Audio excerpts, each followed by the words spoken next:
Olá, amigos, boa noite. Tudo bem com vocês? Vocês estão me ouvindo?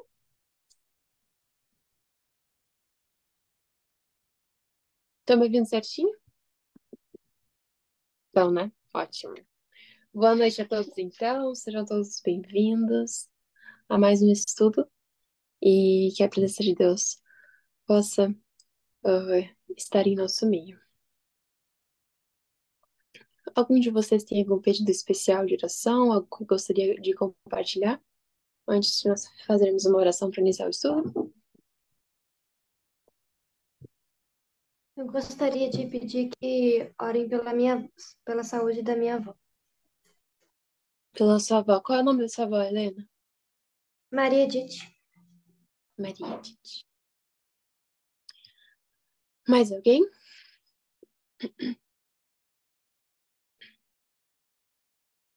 Bom, então vamos fazer uma oração. Vamos colocar aqui de joelhos. Podem ficar à vontade.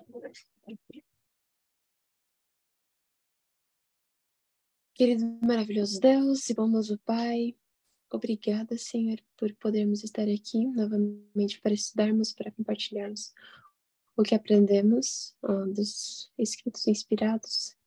Obrigada por esta oportunidade, por estarmos aqui entre jovens, entre amigos, para conhecermos mais de Ti, que o Senhor possa nos dar sabedoria e Teu Espírito. Também queremos colocar de forma especial a avó da Helena, a Maria Edith, nas tuas mãos, que o Senhor possa estar cuidando dela e conforme a tua vontade, suprindo as necessidades dela.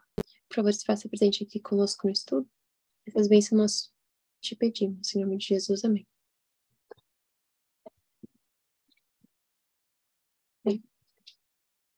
Então, amigos, hoje a gente vai estar recapitulando o capítulo 11, né? E quem vai estar dirigindo para nós é a Helena. Helena, pode ficar à vontade, que Deus te abençoe. E, pessoal, quando vocês quiserem comentar, participar, fiquem bem à vontade, tá bom? Levantem a mão. E é isso aí. Bom, boa noite, primeiramente a todo mundo.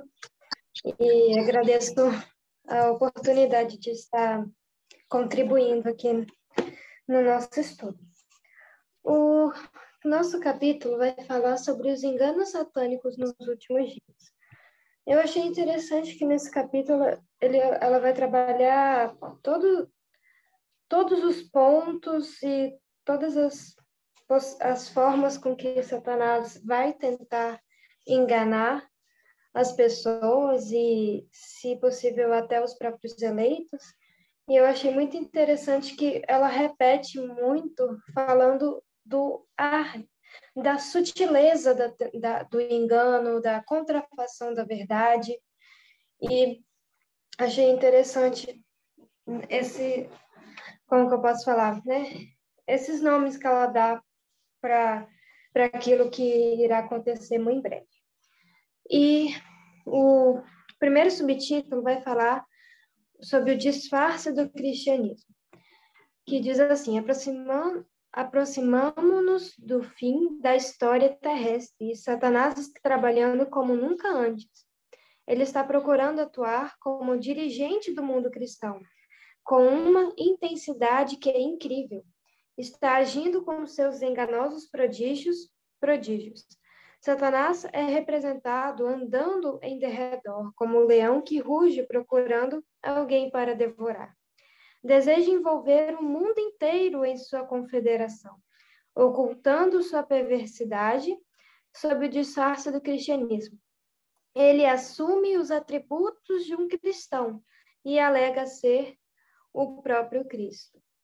E aqui, falando sobre essa parte, sobre o disfarce, no grande conflito, no capítulo 32, vai falar sobre os ardis de Satanás. Aí, nesse capítulo, ela detalha um pouco mais, que aqui nesse capítulo pega várias partes do grande conflito, mas está um pouco mais resumido, né? Mas aqui, fala aqui que sobre um dos pontos que será sutil, né? Que Satanás vai tentar imitar. E um deles é que entre as operações de maior êxito do grande enganador encontram-se ensinos ilusórios e prodígios de mentira do espiritismo. Então, ele vai usar muito do espiritismo, e aqueles que, rejeitando a verdade, eles são presa da ilusão, e as pessoas que rejeitarem a verdade. E outro erro perigoso é a doutrina que nega a divindade de Cristo. Essa é uma das doutrinas. E também fala que outro erro sutil e nocivo é a crença que rapidamente se espalha, de que Satanás não existe como um ser pessoal e de que este nome é empregado nas Escrituras meramente para representar os maus pensamentos e desejos do homem. E aqui que fala também uma coisa interessante que eu vou comentar, que diz assim: o ensino tão extensamente exposto dos púlpitos populares de que o segundo advento de Cristo é a sua vinda a cada indivíduo por ocasião da morte. É um ardil para desviar a mente dos homens de sua vinda pessoal nas nuvens do céu. Essa parte, quando eu li, eu parei para pensar, porque tem uma frase que eu escuto muito, né? Assim, entre irmãos, ou até no meio evangélico, eu escuto as pessoas falando assim: quando alguém infelizmente morre, fala, Jesus já voltou para ele, né? Nesse sentido, né? Aí eu lendo isso, eu parei para pensar: será que essa frase estaria incutindo essa ideia de que a volta de Cristo seria para a pessoa quando morreu? Eu não, só me fez parar para pensar nisso, né? De escutar tanto. Aí, lendo isso, me fez lembrar dessa frase que é comum de se ouvir. E aqui fala que é impossível avaliar os maus resultados de remover um dos marcos que foram fixados pela palavra de Deus. Pouco dos que se arriscam a fazer isso param com a rejeição de uma única verdade. A maioria continua a pôr de lado um após outro os princípios da verdade, até que se tornam efetivamente incrédulos. Aí ela vai falando mais sobre a teologia popular e assim por diante nas próximas páginas. Mas voltando aqui no nosso livro que estamos lendo, fala aqui de espíritos que professarão a fé na Escritura Sagrada e que demonstrarão respeito pelas instituições da igreja, e isso será uma manifestação, isso será aceita como uma manifestação do poder divino. E fala que o mais forte baluarte do vício em nosso mundo não é a vida iníqua. Isso me chamou a atenção. Não é a vida iníqua do pecador declarado ou do degradado proscrito. É a vida de que parece virtuosa, honrada e nobre, mas que se alimenta de pecado ou se acaricia um vício. Eu achei muito interessante isso, porque fala que o ponto-chave é daquela vida que tem de aparência, de que é santa e irrepreensível, mas no fundo ela não é, por conta de um pecado ou de um vício acariciado. Esse é um ponto muito importante. E aí, continuando, diz assim: o gênio, talento, simpatia, mesmo ações generosas e benévolas podem, assim, tornar-se engodos de Satanás para levar almas ao precipício e ruína.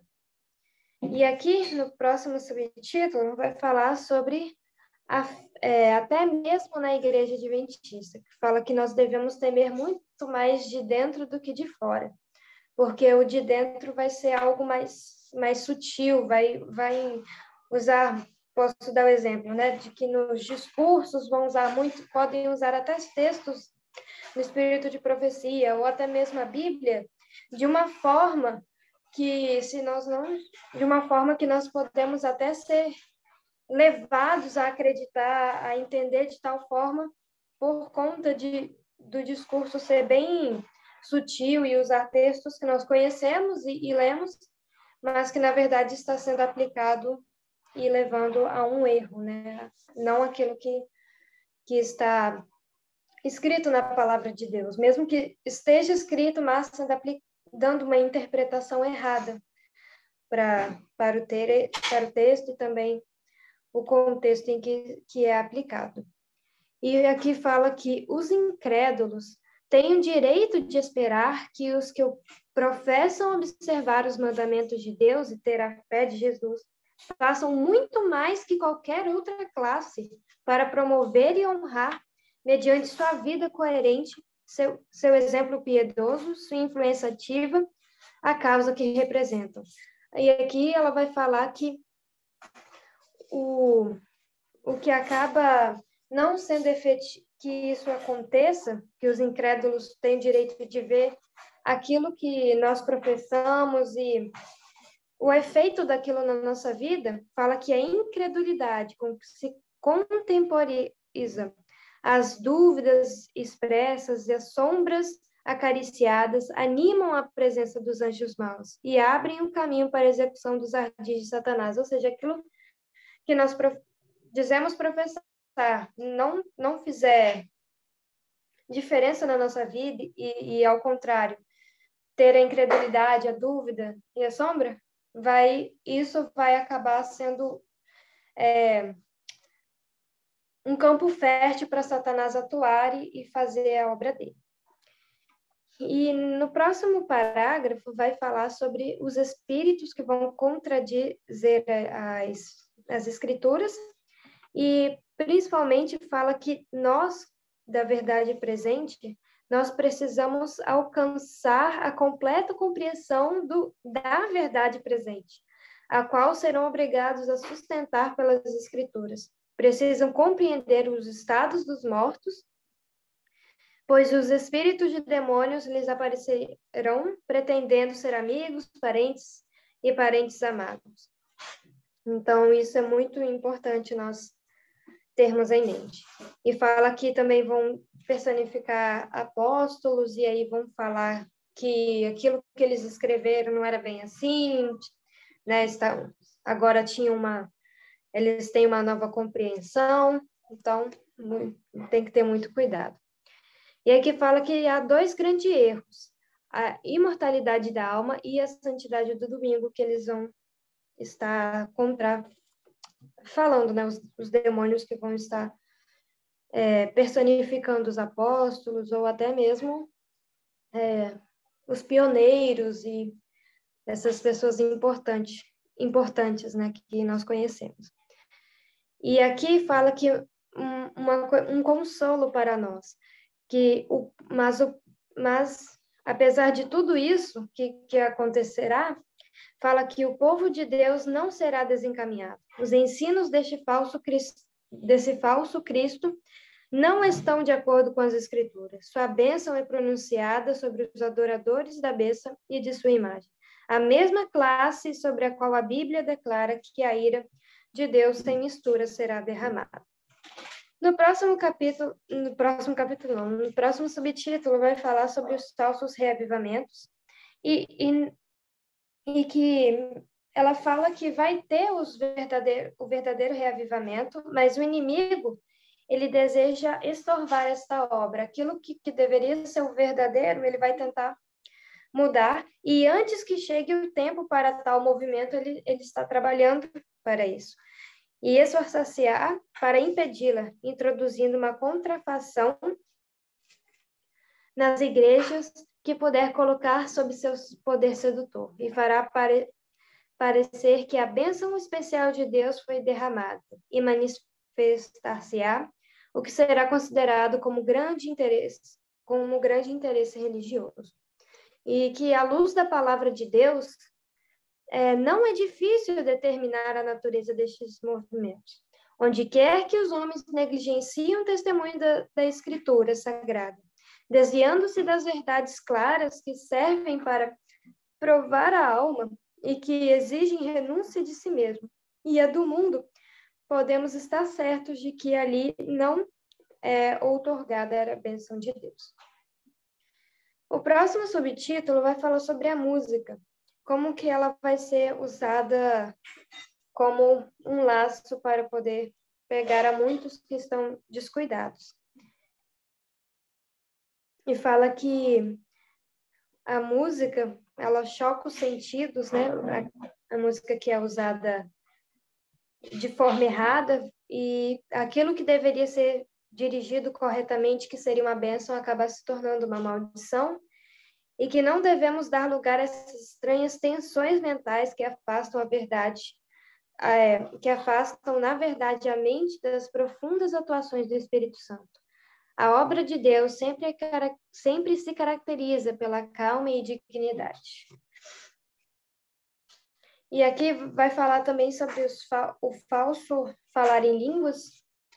E eu acredito que existe o verdadeiro falar em línguas, que é como nos apóstolos, e também eu já ouvi um homem falando que ele foi para a Alemanha e ele não sabia falar alemão, e ele estava contando na igreja que ele estava lá como missionário, ele estava numa praça orando a Deus como que ele ia fazer o trabalho lá se ele não conseguia falar a língua.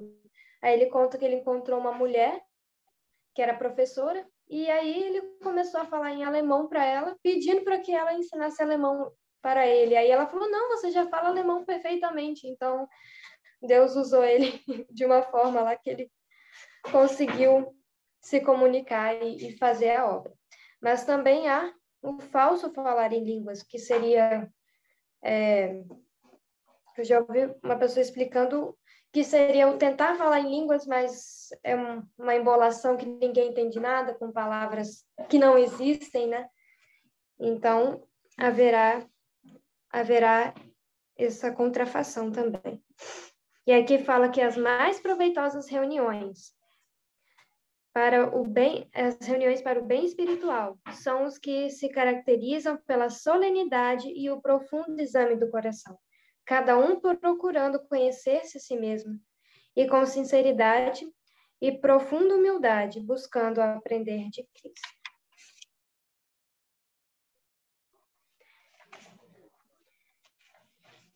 E aqui vai falar também que os anjos se aparecerão como seres humanos, e eles aparecerão na terra para tentar enganar, e fala que os anjos de Deus também aparecerão como homens. Achei interessante, né?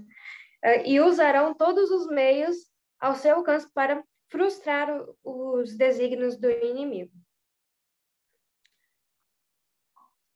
Aqui fala que esses anjos maus eles vão interpretar mal e desvirtuarão as declarações dos mensageiros de Deus, e fala que os adventistas do sétimo dia esqueceram a advertência dada no sexto capítulo de Efésios. Estamos empenhados numa peleja contra as hostes das trevas. A menos que sigamos nosso dirigente bem de perto, Satanás obterá a vitória sobre nós. Aí fala que eles também atuarão nas fileiras para introduzir o espírito de descrença, quando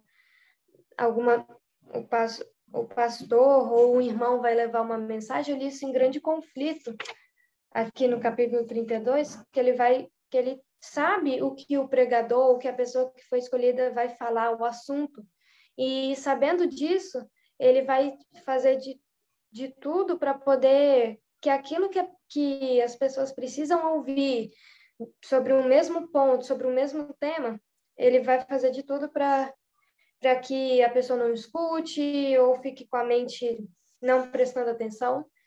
Isso está no capítulo 32 do Grande Conflito.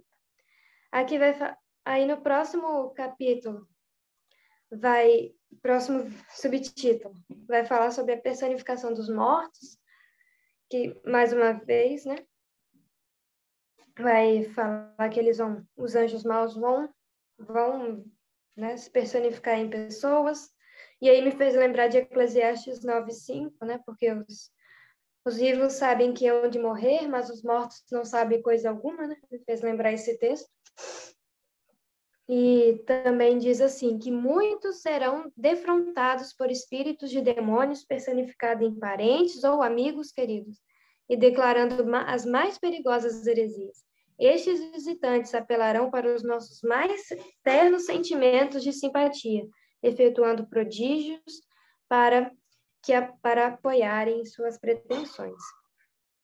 Aí, quando fala, os próximos dois subtítulos vai falar que Satanás vai tentar personificar o máximo igual a Cristo. Fala que ele vai proferir a bênção, assim como Jesus proferia a bênção sobre os seus discípulos. Mas nesse próximo subtítulo, que Satanás se assemelha a Cristo em todos os sentidos. Oi, pode comentar. Posso só fazer o comentário do passado? Do subtítulo passado, Satanás personifica. Não. Personificação dos mortos. Eu achei essa parte bem interessante, no sentido de que, e a Leone já tinha falado ali antes, né, num dos parágrafos anteriores, nos subtítulos anteriores. Eu achei muito interessante quando ela fala que ela descreve a contrafação é perfeita, a expressão familiar, as palavras, o tom de voz são reproduzidos com maravilhosa exatidão. E a gente sabe, né, a gente sabe a verdade sobre o estado dos mortos. Acho que é um ponto doutrinário, assim, bem claro dentro da igreja adventista, né? A gente sabe sobre isso. E parece uma coisa muito distante da nossa realidade, tipo, cair num engano desses de Satanás. Só que aqui, quando a Ellen White fala aqui no subtítulo anterior, Espíritos Mentirosos Contradizem as Escrituras, ela fala da importância de nós alcançarmos a completa compreensão, como você falou, né, Helena, a completa compreensão da verdade presente. Porque a gente vai precisar sustentar essas verdades pelas escrituras, mesmo vendo coisas totalmente diversas. E aí ela cita duas coisas. Ela cita o estado dos mortos e ela cita o estado dos mortos. E aí ela fala, né, que Satanás personificaria e que o sábado teria sido mudado, mesmo através de familiares, né, filhos. E o que me chamou a atenção é que, pra gente, parece uma coisa, tipo, muito distante. A gente cair, né, num erro desses. Uma pessoa, um amigo nosso, um familiar que faleceu, aparecer pra gente, e a gente mesmo acreditar, né? Só que quando Deus fala sobre isso, Ellen White diz, né, que a gente deve ficar atento aqui, agora há pouco falou, né, que a gente precisa ter noção de que a gente está uma peleja contra os espíritos das trevas, né? E a menos que nós sigamos Deus, né, nosso dirigente bem de perto, Satanás vai ter a vitória sobre nós. Então, assim, a gente, na verdade, não está tão distante em cair nesses erros. Isso é muito sério. Isso nos faz repensar muitas coisas. E o que eu queria também salientar é essa frase aqui que a Ellen White fala aqui, no subtítulo Espíritos Mentirosos.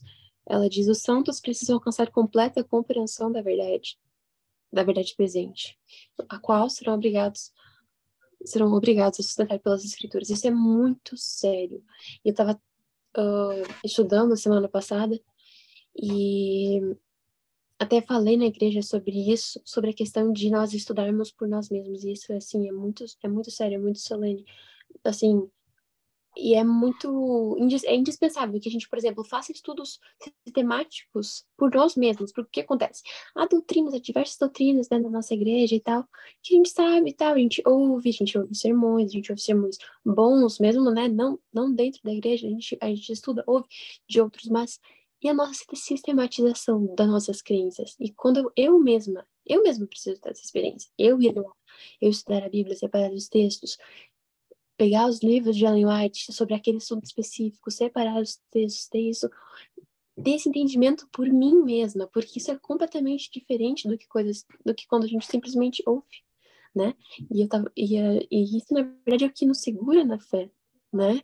Essa compreensão genuína, essa compreensão completa, que nem Ellen White fala aqui da verdade presente, que a gente vai precisar sustentar pelas escrituras, não só quando a gente foi chamado, por exemplo, a ir perante juízes, né? Como reis, coisas assim que falam na Bíblia, mas também em questões pequenas, ou em provas desse tipo, mas em questões pequenas, até em questões de princípios, no sentido de conduta, né? Coisas que estão que às vezes por uma influência de amigo ou por alguma coisa a gente cede. Por isso a gente precisa ter esse estudo pessoal, né? Essa compreensão clara da verdade. E para isso tem que ter uma busca individual, né? Eu achei isso bastante importante aqui no capítulo. Eu até acho que a Helena caiu. Não, a Helena tá aqui. Ela caiu aqui pra baixo, que eu não vi, na verdade. Mas era isso, meu comentário. Aham, pode comentar, Letícia. Muito pertinente o que a Bela disse. Sabe, eu vejo no ser humano, em geral, a facilidade de seguir a um líder. E o ser humano está sempre buscando seguir a um líder. Então, voltemos à história. Eu gosto muito de história. Segunda Guerra Mundial. Quantas pessoas Hitler, na Alemanha, em 1939, movimentou naquele país em prol de uma ideologia louca, né? Louca, louca, louca, onde pessoas se movimentaram a ponto de ter um auge tão grande que aquilo movimentou uma nação. Na época de Cristo, no Monte das Oliveiras, eles estavam balançando suas palmas e aclamando o rei dos judeus, mas um pouco depois, com a turba envenenada, eles gritaram: crucificam, crucificam. Olha só como que o ser humano ele está susceptível a seguir a alguém, a seguir a um líder que seja principalmente dominador e qual é a palavra que eu queria usar? E que exerce uma influência grande, uma influência forte, sabe? E a gente vê isso com líderes humanos, com pessoas. Mas imaginemos nós agora, seres que estiveram junto a Deus já, que foram caídos e que estão estudando a todo tempo, estão rugindo como leões para nos enganar. Então, o que a Bela falou de nós buscarmos por nós mesmos é uma realidade muito necessária, porque enganaria se pudesse até os escolhidos. Nós somos os escolhidos. E se nós não estudarmos por nós mesmos, nós vamos cair como durante a história nós vimos e vemos as pessoas querendo seguir alguém que guie, mesmo que seja uma doutrina louca, como será também no fim dos tempos. E a menos que nós estejamos pegados à verdadeira fonte do conhecimento, já era para nós. Então, isso é realmente muito sério, né? Só queria comentar isso. Sim, muito, muito importante isso que vocês falaram. E no final eu vou ler um texto do Grande Conflito que fala sobre isso. E continuando aqui, fala que Satanás vou juntar alguns subtítulos nessa minha fala, porque aqui o capítulo é um pouco grande, mas vai falar que ele vai fazer até com que prodígios de mentira e fazer até que fogo desça do céu, e também que será realizado milagres e enfermos serão curados, Satanás vai jogar uma doença, alguma coisa em cima da pessoa, depois vai retirar isso dela, como se fosse, né, um milagre, alguma coisa nesse sentido, e fala que essas obras de cura aparentemente levarão os adventistas do sétimo dia à prova. E fala que Satanás pode, por meio de uma variedade de enganos, efetuar prodígios que parecerão genuínos milagres. Ele esperou fazer disto um elemento de prova para os israelitas ao tempo do seu livramento do Egito. Porque aqui, como sabemos, Satanás conseguiu repetir, né, alguns milagres e pragas que Deus enviou para o Egito. Satanás conseguiu fazer a contrafação por meio dos magos, né? E aqui fala que fogo, né, cairá do céu, eles vão fazer para que e que isso abrangerá o mundo todo, e também com isso, né, que Satanás ele vai se assemelhar tanto a Cristo em todos os sentidos, há porém um limite do qual Satanás não pode ir. E aí ele chama em seu auxílio o engano e falsifica a obra que não tem realmente o poder de efetuar. Aí fala que aqui, mas ao passo que ostentará em todos os sentidos a aparência de Cristo, até onde possa chegar a simples aparência, isto não enganará ninguém, senão os que, como o Faraó, estão procurando resistir à verdade. Pode falar o. Esqueci o seu nome. Não estava Gustavo. ali. Gustavo. É, então, isso é muito interessante, né? Porque até o que a Isa falou ali, né? Às vezes a gente acha que, tipo, isso nunca vai acontecer, ou se vier a acontecer, eu sei, tipo, que Jesus não vai pisar na terra, que ele só vai ficar lá nas nuvens do céu, né? E que quando Satanás personificar, ele vai vir aqui na terra, vai fazer prodígios, mas às vezes a gente acha, como a Bela falou, né? A gente pensa que isso nunca vai acontecer com a gente.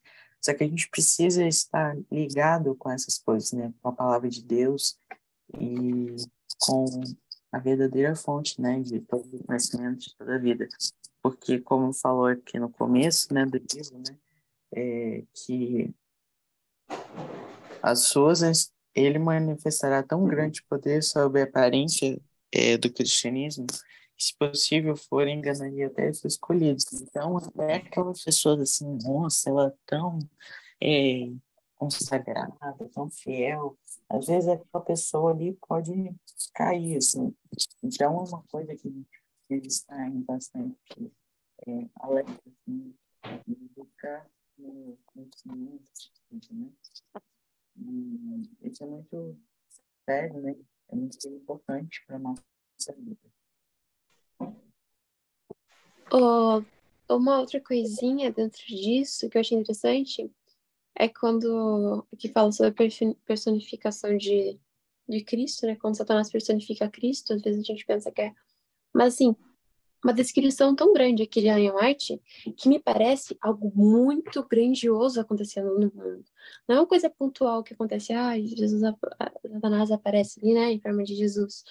Mas parece que haverá um reboliço no mundo inteiro, entende? Todo mundo totalmente abalado com aquele acontecimento. Imagina os noticiários, né? Jesus tá aqui e ele não simplesmente chega, mas ele fala de uma forma assim impressionante. O povo exclama: Aparecendo nos Cristo jornais, veio, Cristo veio. Oi? aparecendo nos jornais, nos noticiários, né? Isso vai mostrar para o mundo todo, né? Nossa, imagina como será isso. E ele operando milagres, né? Curando as pessoas, fazendo as coisas que Jesus fazia, falando da forma como Jesus falava.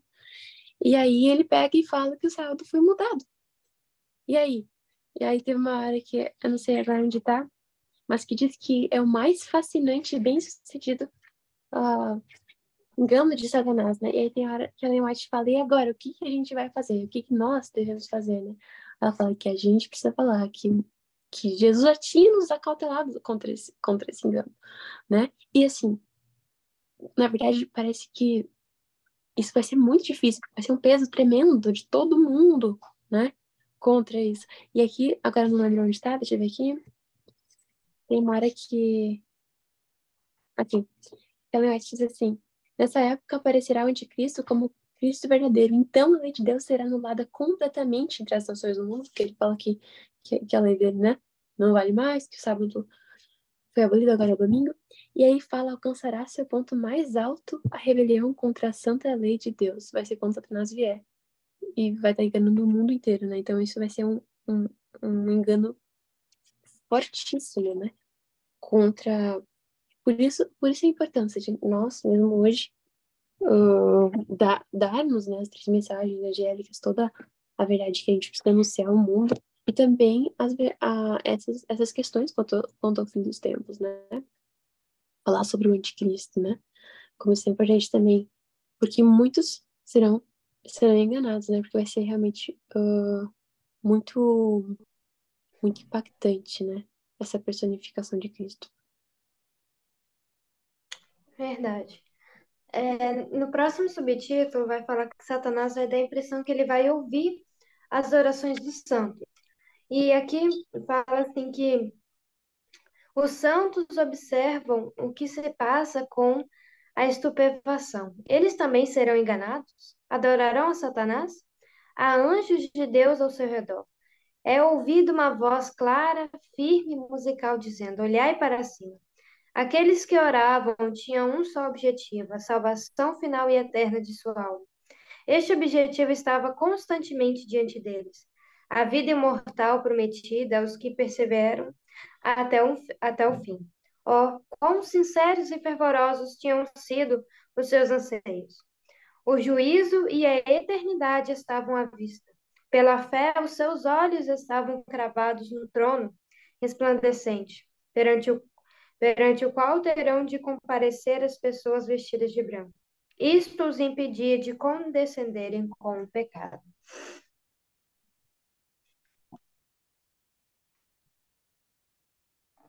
Aí que fala que Satanás ouve o incessante clamor que Cristo venha, de que Cristo os liberte. Essa última estratégia é personificar a Cristo e fazer com que eles pensem que suas orações estão sendo atendidas. Porque o santo só está orando pedindo libertação, aí Satanás vai tentar enganar, se parecendo com Cristo. Aí vai falar, aí no próximo aqui vai falar de como que a falsificação difere do que é genuíno e que não será permitido a Satanás a imitar a maneira do advento de Cristo. E aqui fala que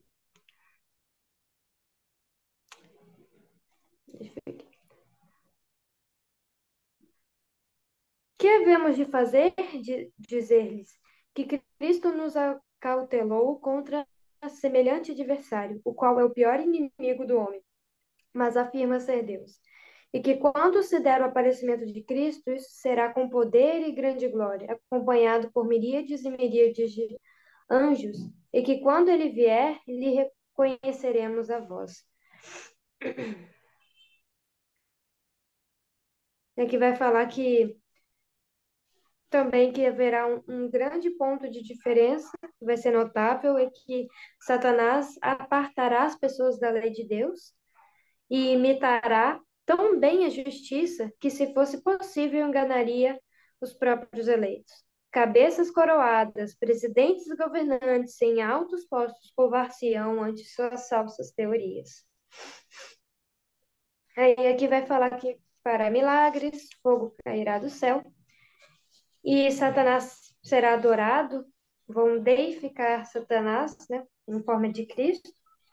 E aqui vai falar sobre os milagres, que esses milagres não provam coisa alguma, e que aqui fala que para irmos a Deus por nós mesmos, orando e pedindo iluminação divina, para que possais saber que conheceis o que é verdade, de modo que, quando manifestar o maravilhoso poder que realiza prodígios, e o inimigo se apresentar como anjo de luz, possais distinguir entre a genuína obra de Deus e a imitação dos poderes das trevas.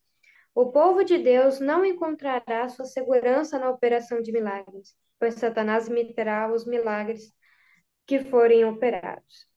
Aí que fala que a Bíblia também nunca será suplantada por manifestações miraculosas. E a verdade precisa ser estudada e precisa ser pesquisada como tesouros escondidos. E não serão dadas maravilhosas iluminações à parte da palavra, ou para tomar o lugar dela. Apegai-vos à palavra, recebei o enxerto da palavra, que torna os homens sábios para a salvação.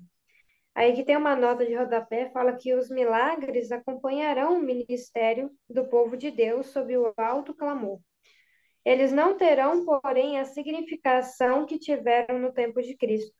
A realização de milagres não será mais uma prova de aprovação divina. Não sei se esses comentários estão aí na parte, no livro de vocês. E aqui vai falar que, olha só que importante, que vai falar que tão meticulosamente a contrafação se parecerá com o verdadeiro, que será impossível distinguir entre ambos sem o auxílio das escrituras sagradas. Quando ela fala isso, que será tão meticulosamente, que parecerá tanto com a verdade, a minha cabeça não consegue, assim, pensar o quão será, né? Porque isso é muito forte, né? Eu lembro que, lendo sobre, que fala ali que os demônios, né, representarão pessoas conhecidas, e sabemos que ele pode até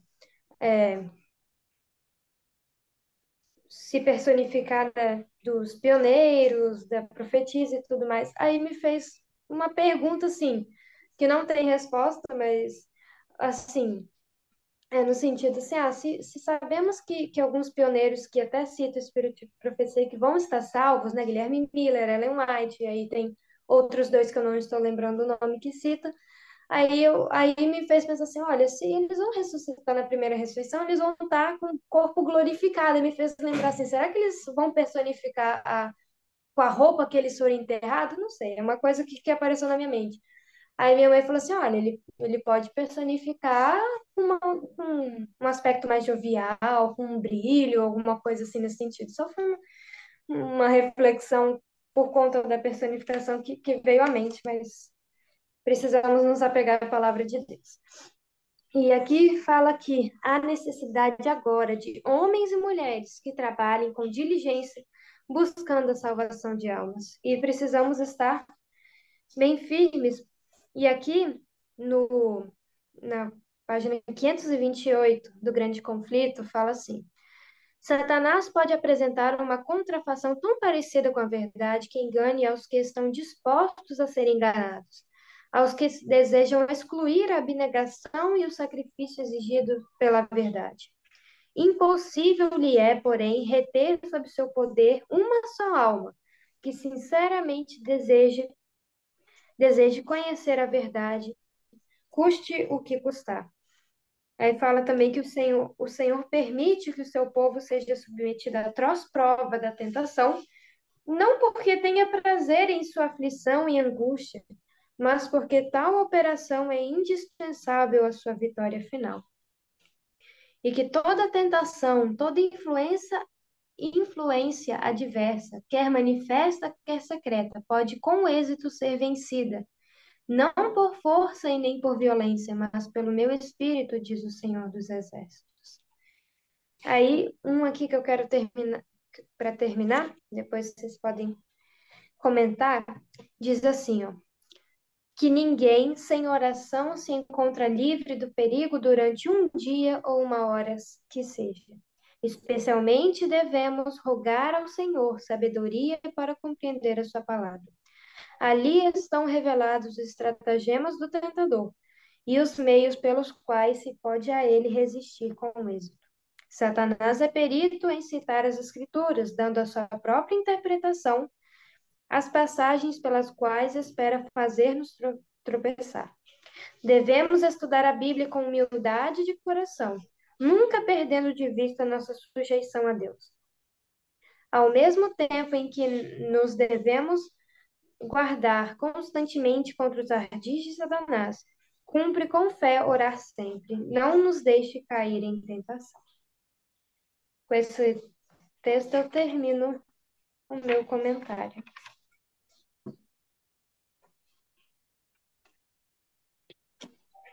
Muito interessante, Elisa. Eu achei. Bom, primeiramente, alguém tem mais algum comentário? Alguém gostaria de complementar com mais alguma coisa?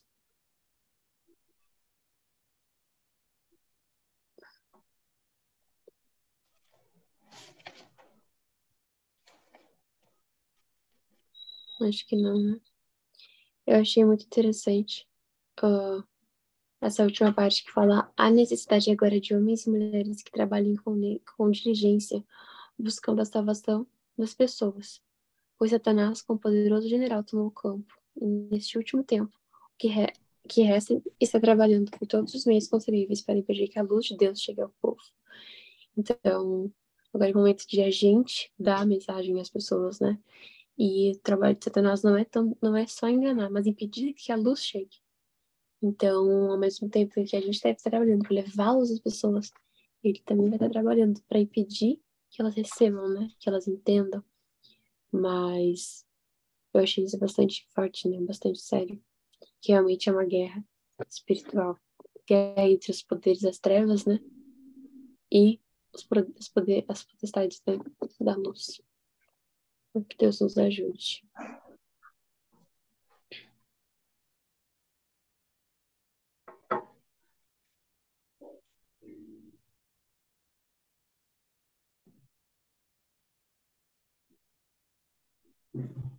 Alguém tem mais algum comentário?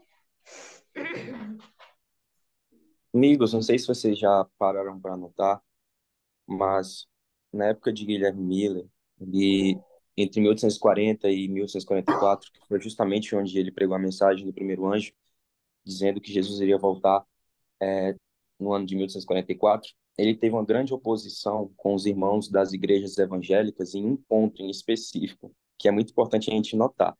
Miller dizia que Jesus iria voltar antes do milênio, e ele também dizia que o milênio não seria na Terra, o milênio seria no céu, os 1000 anos.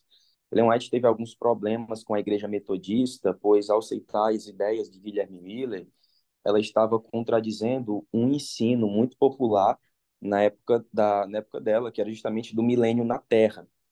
Essa teoria, ela é uma teoria muito antiga, e ela tá ligada com a supremacia da igreja sobre o mundo, que foi justamente um tema que a gente estudou sobre as leis dominicais, o milênio na Terra. Jesus vindo implantar o milênio, os 1000 anos aqui na Terra. Isso é tudo que Satanás quer fazer para poder enganar as pessoas. Primeiro ponto, se vocês estudarem algumas doutrinas que são ensinadas por algumas igrejas, como por exemplo a Igreja dos Mórmons, nada contra os Mórmons, eles são nossos irmãos, por mais que estejam equivocados em alguns pontos, eles ensinam, por exemplo, que quando Jesus voltar pela segunda vez, Jesus vai pisar na terra. E uma grande parte do mundo cristão ensina essa doutrina, que Jesus vai pisar na terra. A gente conhece biblicamente, Jesus não pisa na terra, somos nós que vamos nos encontrar com ele nos ares. Satanás é que quando personificar Cristo, como Satanás não vai conseguir estar em todo mundo ao mesmo tempo, ele pisa na terra como se fosse Jesus. Satanás diz que o milênio tão esperado pelo mundo cristão, como diz Ellen G. White, né, no Grande Conflito, começou, e assim ele começa a operar com seus prodígios, enganando as pessoas em dois pontos específicos, e um leva a outro. Primeiro ponto, por que Satanás precisa tanto do espiritismo? Porque uma vez que nós hoje colocamos credibilidade, uma credibilidade muito grande nas pessoas do passado que já morreram, isso é um ponto muito positivo para ele, porque imagina aí, eu considero muito as palavras dos apóstolos, do apóstolo Paulo, do apóstolo Pedro, de João, enfim, de Tiago, de Tomé, de Bartolomeu, de Judas, Judas Tadeu, eu considero muito as palavras dele. Então, uma vez Satanás ele personifica a figura dessas pessoas, ele já consegue ganhar minha confiança, né? Ele já consegue ganhar minha confiança. Ele aparecendo lá na figura de um ser humano ali não encarnado, né, mas personificado, isso já vai ganhar a confiança das pessoas. Poxa vida, Judas Tadeu, não, o que não era o traidor, Pedro, Martinho Lutero, John Wesley, está aparecendo aqui na nossa frente e eles têm uma mensagem a nos comunicar. Isso já é um crédito muito grande. E isso tem um objetivo maior. Eu acredito assim que o grande objetivo, o clímax, o que Satanás mais quer, na qual ele vai utilizar o espiritismo como ferramenta, é propagar a crença de que a lei de Deus foi mudada do sábado para o domingo. Quando esses espíritos aparecerem para nós, o grande problema para a gente vai ser conseguir refutar as palavras deles de que Jesus mudou a lei do sábado para o domingo, mudou o quarto mandamento, né? Aliás, Satanás vai aparecer como Cristo e vai justamente dizer isso para as pessoas, que as pessoas devem observar o primeiro dia da semana, porque na realidade a crença de que na ressurreição o dia do Senhor passou a ser o domingo era verdade. E aí nós, como povo de Deus, vamos ter em mente que unicamente a Bíblia, lembrar, né, do que diz Ellen G. White lá no capítulo 37 do Grande Conflito, Deus terá sobre a terra, nesse momento, um povo que tenha a Bíblia, e a Bíblia só, como única regra, como única regra de todas as doutrinas e nossas crenças. Né? Deus vai ter um povo que unicamente pelo princípio da sola tota escritura, somente e totalmente a escritura, irão defender suas doutrinas. E independente do que esses demônios digam, nós vamos ter a capacidade ali, movidos pelo Espírito Santo, de declarar que tudo aquilo não passa de um engano. E eu estava observando para você, eu estava observando há alguns dias, se vocês deram uma olhada na terceira mensagem angélica, lá aparentemente tem um problema muito grande para a gente. Por quê? Nas Bíblias que nós usamos, né, declara lá que os mortos não, os adoradores da besta, eles vão sofrer a punição do lago de lago de fogo e enxofre pelos séculos dos séculos, ou como dizem algumas versões, por toda a eternidade. Isso dá a entender que a alma do homem é imortal, que o homem não morre. E se você for assistir um vídeo de algum católico, de algum pastor católico, um pastor bastante estudioso, ou até mesmo de um padre ou um católico que é bastante estudioso da Bíblia, eles sempre vão usar a nossa principal mensagem contra nós. Eles pegam lá Apocalipse 14, verso 11 e dizem: Olha, viu? Os ímpios aqui sofrendo eternamente, isso significa que a alma dos homens é imortal, que mesmo após a morte tem vida. E quando a gente faz um estudo do texto de forma responsável, ali no grego, a gente descobre que não é bem assim. Eles, na realidade, só sofrem enquanto tem matéria, porque ninguém é imortal. Então, a gente tem que hoje, de forma urgente, entender que se a gente não buscar compreender a verdade comparando texto com texto, buscando desvendar as passagens mais difíceis da Bíblia, como, por exemplo, a parábola do rico e do Lázaro. Aquilo ali também é um grande problema aparente para nós, porque Jesus é muito claro lá que o rico foi para o inferno e estava em tormento, e Lázaro estava no céu após a morte, de forma imediata. E aí, como é que a gente interpreta isso? A gente sabe que é uma parábola, mas como é que a gente vai responder? Se o diabo hoje aparecesse na sua frente, na minha ou na sua frente, pegando a Bíblia e abrindo. Interessante que o diabo ele abre a Bíblia para ler e para tentar refutar, assim como fez com Jesus lá no deserto, na segunda tentação. E Satanás usou uns salmos ali para tentar fazer Jesus pecar contra Deus. Ele pega a minha e a sua Bíblia, ele abre na terceira mensagem angélica, verso 11 do capítulo 14, e diz para você assim, ó, olha aqui, tá vendo? Sofrendo pelos séculos dos séculos, e significa que a alma é imortal. Como você diz que o homem, na realidade, não é imortal? O que que a gente vai responder para ele naquele momento? Ou, por acaso, se ele abre em Lucas 16, viu? Jesus falou que o rico estava no inferno, em tormentos, e Lázaro estava no céu.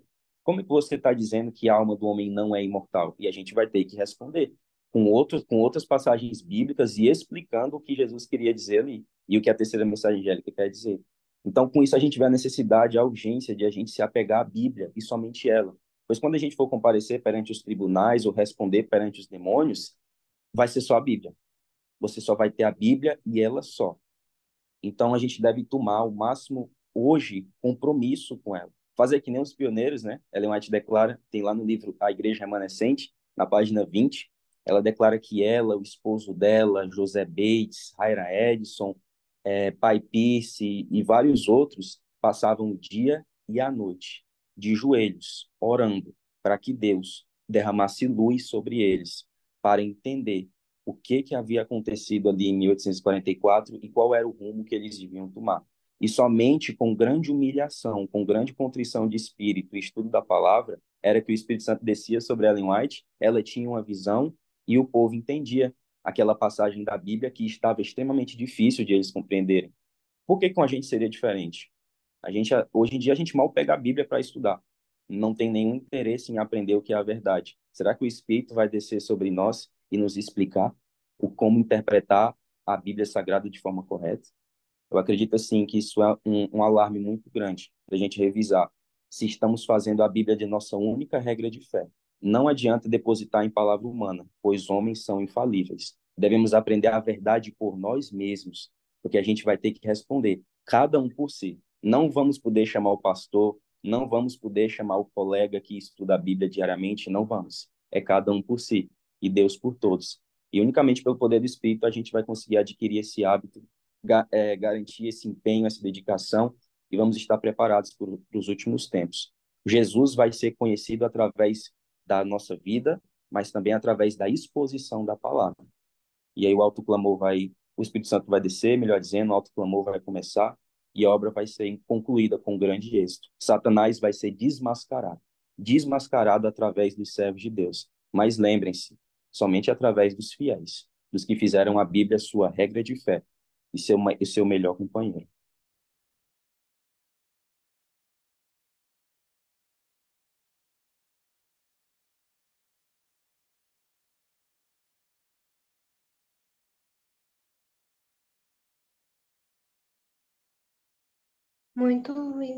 Muito pertinente o que o irmão comentou aqui.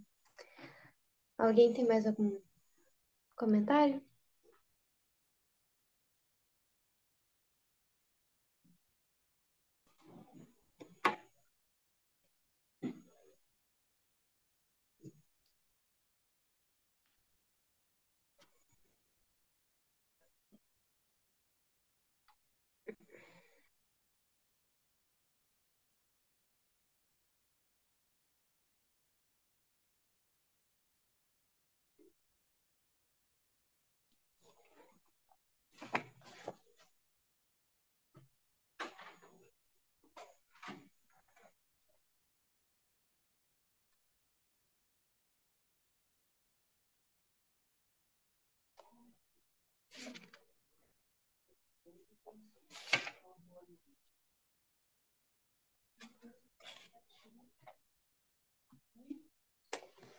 Bom, não tendo mais nenhum, eu vou passar a vez para Bela.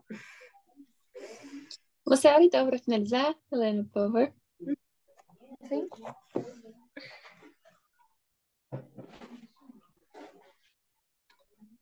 Oremos.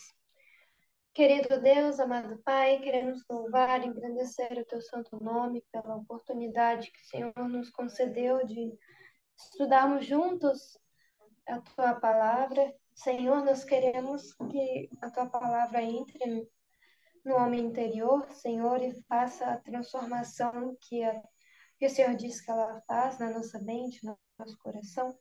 Também, Senhor, nos dê entendimento e alarga nossa mente para que possamos compreender a tua santa palavra, Pai, e interpretá-la da forma correta. Estamos há muito tempo com o pecado, quase 6.000 anos, e a nossa mente, Senhor, precisa da transformação e da ajuda do teu Espírito Santo, Senhor, para poder entender as tuas verdades, Senhor.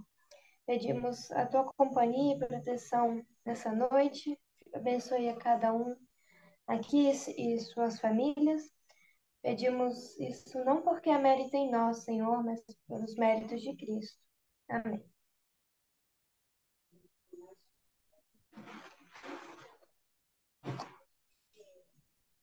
Obrigado, Helena. Deus seja louvado. Obrigada, pessoal, pela participação de todos. Uma bênção de estudo. Então, semana que vem a gente tá aí para recapitular o próximo capítulo, viu? 12 a sacudidura. Vamos tirar uma foto, então? Antes de irmos embora. Alguém pode tirar pra gente? Christian, Caio, Luísa. Acho que o pessoal tá em peso aí, os fotógrafos hoje.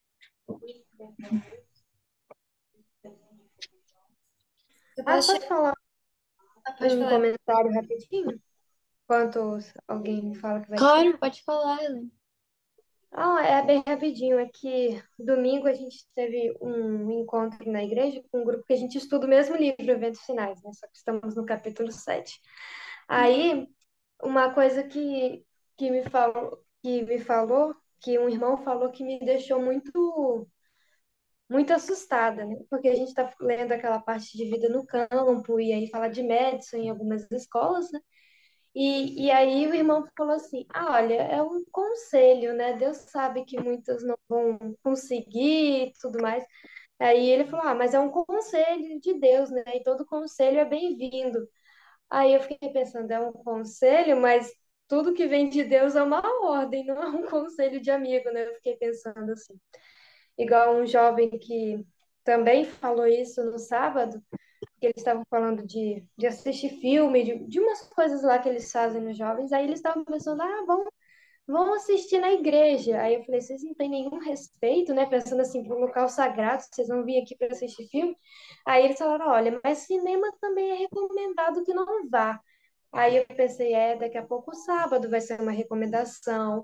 Tudo que vai. Tudo que é princípio, que está lá escrito assim, não faça, ele vai falar, olha, está falando não faça, mas é uma recomendação. Eu lembro que eu não falei nada, mas a minha língua coçou assim na hora de ouvir, né? E pedi, assim, não pensando assim que seja superior a ele, nada não, mas é umas coisas que a gente escuta que a gente fica o coração chega a doer quando a gente escuta isso, porque o relativismo e toda essa questão assim de não levar as coisas a sério tem entrado, né, muito nos jovens e também nos nossos irmãos e tudo mais. Esse era um comentário que eu queria fazer. Agora a gente pode tirar foto. Desculpa por tomar o tempo. Imagina. É verdade, Helena, é triste, né? A gente precisa se posicionar, né? Porque acaba que às vezes vira uma pessoa fala, outro líder fala, né? Que talvez não tem problema às vezes, né? Enfim. Então acaba que na mente mesmo dos jovens fica como que se fosse uma verdade, né? Um conselho, ou às vezes pode, talvez, não sei. Então, assim, é uma questão delicada que a gente precisa se posicionar. Mas obrigada pelo comentário. Então vamos tirar foto, gente? Eu posso tirar. Obrigada, Isa.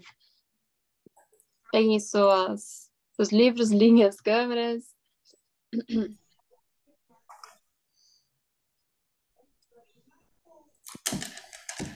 Ninguém mais vai abrir? Bom, acho que não. Vamos lá, então. No 3. 1, 2, 3. Muito bem. Vou colocar ela no grupo. Muito obrigada, Isa. E Nada. boa noite a todos, pessoal. Fiquem com Deus. Bom descanso para vocês. Até semana que vem. Igualmente. Até. Boa noite, pessoal. Boa Boa noite. noite. Boa noite.